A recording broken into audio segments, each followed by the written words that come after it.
तो आपको इस बार पहली बार बीजेपी की तरफ से आप प्रत्याशी बने हैं 8 नंबर वार्ड में, कुछ बिहार के 8 नंबर वार्ड में। आपको इस बार पहली बार टिकट मिलने के बाद कैसा लग रहा है? अच्छा लग रहा है, बहुत अच्छा महसूस हो रहा है कि मुझे पहली बार टिकट मिला है। हो सकता है ऐसे बहुत बंदे हैं जिनको आखिरी बार टिकट मिल रहा हो, और मैं बहुत ही उत्साहित हूँ। अच्छा, आपका इस बार जो टिकट मिला है आपको, आपके खिलाफ जो खड़े हुए हैं, इसमें सबसे गौर करने वाला जो नाम है वो है जो एक्स मिनिस्टर थे रविंद्रनाथ घोष, और माना जा रहा है कि तृणमूल की तरफ से वही इस बार कुछ बिहार म्यूनिसिपैलिटी के चेयरमैन का फेस है।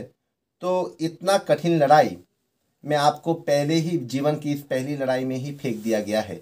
क्या आपके साथ न्याय हुआ है या अन्याय? इसमें न्याय या अन्याय की कोई बात नहीं है।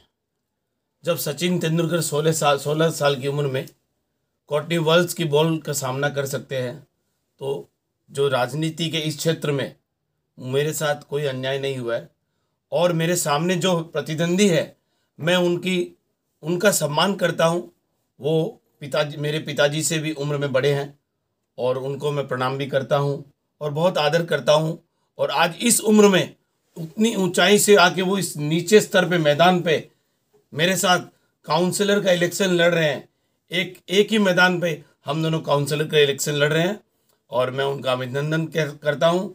और मेरे लिए सिर्फ वो एक काउंसलर के प्रार्थी हैं, और किसी तरह का प्रेशर मेरे पे नहीं है। आपके प्रतिपक्ष जो हैं वो इतने प्रभावशाली हैं, उनके अलग अलग टीम पूरे इलाके में घूमते हुए नज़र आ रहे हैं, और अलग अलग घूम के वो अपना प्रचार कर रहे हैं। आप कैसे करेंगे इतने प्रभावशाली नेता के साथ मुकाबला? ऐसा है, उनकी अलग अलग टीमें, उनके बेटे और वगैरह जो भी हैं, अलग अलग दिशाओं में घूम रहे हैं, अलग अलग क्षेत्र में प्रचार कर रहे हैं। परंतु मैं आपको बता दूं, मेरा भी प्रचार हो रहा है। आपकी मीडिया थोड़ी आलसी हो गई है। ठीक से अगर आप रिपोर्ट लेंगे, आप देखेंगे किसी पुचके की दुकान पे, किसी सैलून पे जाके खड़े हो जाइए, किसी चाय की दुकान पे चले जाइए, या किसी पान की दुकान पे चले जाइए। वहाँ मेरा प्रचार कूच बिहार के साधारण नागरिक, इस वार्ड के साधारण जो आम जनता है, वो मेरा प्रचार कर रहे हैं। लेकिन उनका तो इतना बैनर दिख रहा है, चारों ओर इतना प्रचार दिख रहा है, अलग अलग माध्यमों के जरिए उनका प्रचार चल रहा है। आपके इलाके में आपका एक भी पोस्ट, बंगला में कहते हैं चीना बामोनेर पोयता लागेना।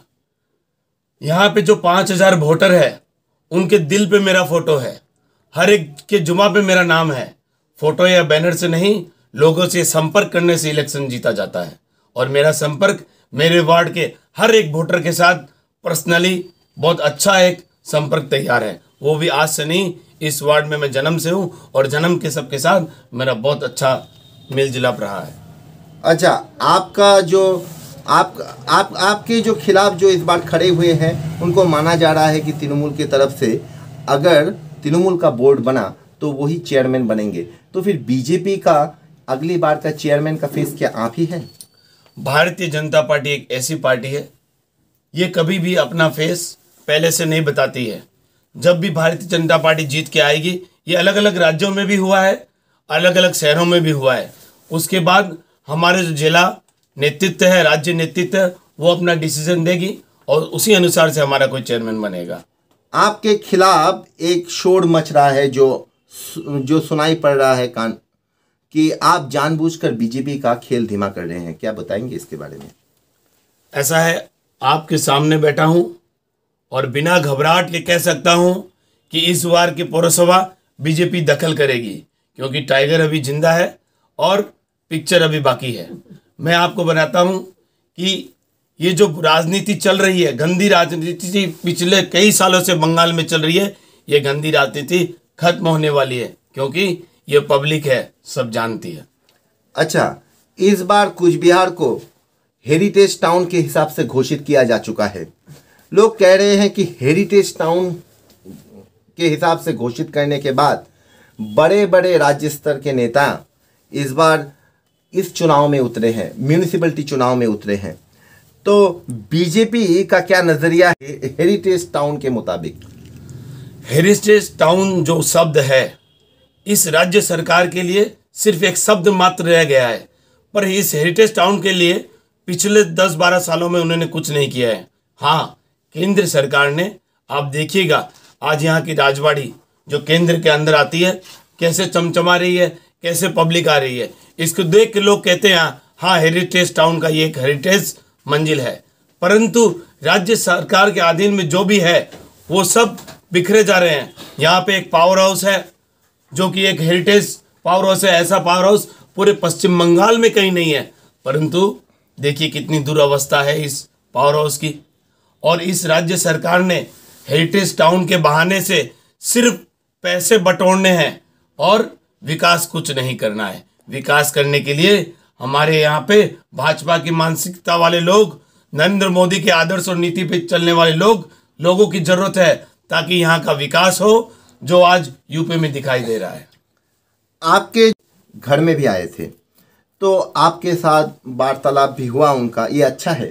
आजकल की राजनीति में ये दिखाई नहीं देता है और जिला स्तर में तो नहीं दिखाई देता है, जबकि कूच बिहार के ही एक महकमे में दिनाटा में बिना लड़ाई के तृणमूल को बोर्ड मिल चुका है। तो उनसे क्या बातें हुई आपकी? देखिए अभी वर्तमान आप जहाँ बैठे हैं ये हमारी दुकान है जो कूच बिहार में 125 साल पुरानी है। और शायद आपको बता दूं हमारे माननीय जो प्राक्तन मंत्री जी है वो बांग्लादेश से करीबन 55-56 साल पहले इस बंगाल की धरती पे कूच बिहार में आए थे।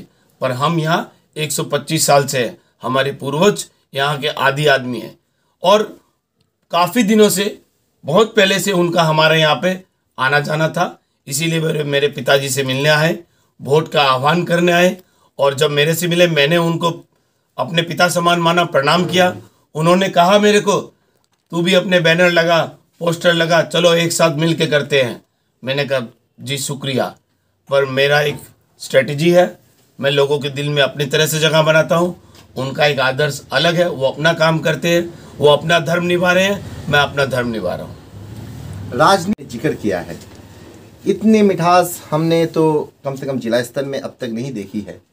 लोग कह रहे हैं कि इसके पीछे और कोई राज होगा, आप कुछ रोशनी डाल सकते हैं? कोई राज और तो नहीं है इसमें? और कोई राज नहीं है, बस इतना है किसी के मन में कोई भय हो या संदेह हो वो उनके मन में ही है। हमें सिर्फ एक ही बात पता है, हम जिस आदर्श और नीति को मानते हैं उस आदर्श और नीति के माध्यम से कूच बिहार के पौरसभा को दखल करेंगे और कूच बिहार वासी को एक नया विश्वास दिलाएंगे कि विकास कैसे होता है। अच्छा, बाजार में लगातार देखा जा रहा है कि एक के बाद एक दुर्घटना घटते जा रहा है। ऐसे तो ऊपर से बीच बीच में गिरते ही रहता है जो टूटा फूटा असला है, फिर देखा जा रहा है कि कहीं पे आग लग रहा है तो कहीं चोरी हो रहा है। लगातार 7 दुकानों में चोरी हुआ कुछ दिन पहले। तो आप क्या बताएंगे कि ये क्या विफलता है जो स्थानीय प्रशासन है उसका? ये आज की बात नहीं है, 20 साल पहले यहाँ आग लगी थी, 10 साल पहले यहाँ आग लगी थी और आज 2 दिन पहले भी आग लगी है। आए दिन यहाँ चोरी होती रहती है और यहाँ की बिल्डिंग की अवस्था बहुत खराब है। ये जो 8 नंबर वार्ड है, व्यापारी वर्ग यहाँ रहते हैं, परंतु बहुत दुर्दशा है इन व्यापारियों की। सबसे ज़्यादा टैक्स म्यूनसिपैलिटी को ये वार्ड देता है, पर आज तक इन म्यूनसिपैलिटी ने, यहाँ की प्रशासन ने, यहाँ की सरकार ने इस वार्ड को कुछ नहीं दिया। और यहाँ की राज्य सरकार कहती है ये इलाका जो कि हिंदी भाषियों से भरा है, कहते हैं कि ये बहिरागतो है।